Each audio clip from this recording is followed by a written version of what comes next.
حضرت امیر المؤمنین ایدہ اللہ تعالی فرماتے ہیں، بعض علماء کے نزدیک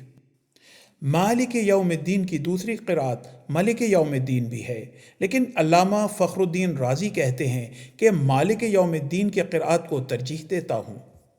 اس لیے وہ لکھتے ہیں کہ لفظ ملک کی نسبت مالک بندے کو اپنے رب کے فضلوں پر کہیں زیادہ امید دلانے والا ہے، کیونکہ ملک یعنی بادشاہ سے زیادہ امید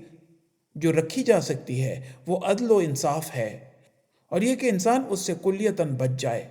جبکہ مالک وہ ہے جس سے بندہ اپنا لباس، کھانا، رحمت اور تربیت و پرورش ہر چیز کا طالب ہوتا ہے۔ بس مالک یوم الدین میں مالک کا لفظ رکھ کر گویا اللہ تعالیٰ یہ فرما رہا ہے کہ اے میرے بندو، میں تمہارا مالک ہوں، تمہارا کھانا پینا، لباس، جزا، ثواب اور جنت سب میرے ذمہ ہے۔ پھر دوسری بات وہ کہتے ہیں کہ اگرچہ ملک یعنی بادشاہ ایک مالک کی نسبت زیادہ مال و دولت رکھنے والا ہوتا ہے، کیونکہ مالک مختلف نوعیت کے ہو سکتے ہیں، تھوڑی چیز کا بھی جو مالک ہے اس کا مالک کہلائے گا، اور بادشاہ کے اختیارات زیادہ ہیں، تو اس لحاظ سے وہ کہتے ہیں کہ پھر بھی ملک کی امید تجھ سے ہوتی ہے کہ وہ تجھ سے کچھ حاصل کرے، جبکہ مالک وہ ہے کہ تو اس سے امید رکھتا ہے۔ قیامت کے دن اللہ تعالیٰ ہم سے نیکیاں اور اطاعتیں بجا لانے کا طلبگار نہ ہوگا،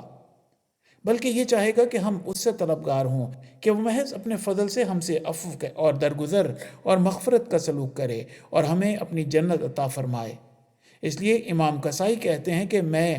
ملک یوم الدین کی بجائے مالک یوم الدین ہی پڑھتا ہوں، کیونکہ یہ قرأت اللہ تعالیٰ کے کثیر فضل اور وسیع رحمت پر دلالت کرتی ہے۔ تیسرا فرق ان کے نزدیک ملک اور مالک میں یہ ہے کہ جب بادشاہ کے سامنے سپاہی پیش کیے جاتے ہیں تو وہ ان میں سے بیماروں، کمزوروں کو رد کر دیتا ہے اور صرف قوی بدن اور تندرست افراد کو ہی قبول کرتا ہے، اور کمزوروں کو، بیماروں کو کچھ بھی نہیں دیتا، جبکہ مالک وہ ہے کہ اگر اس کا غلام بیمار پڑ جائے تو اس کا علاج معالجہ کراتا ہے، اگرچہ غلام کمزور ہو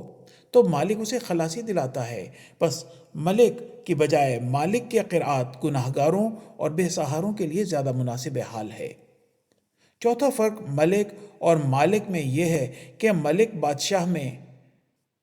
ہیبت اور ملکی انتظام و انصرام کرنے کی وجہ سے رعب اور دبدبہ پایا جاتا ہے، جبکہ مالک میں رحمت و رافت پائی جاتی ہے، اور ہم بندوں کو ہیبت اور دبدبے کی بجائے رحمت اور رافت سے زیادہ احتیاج ہے۔ حوالہ تفسیر الکبیر امام فخر الدین الرازی، حوالہ خطبہ جمعہ 9 مارچ 2007۔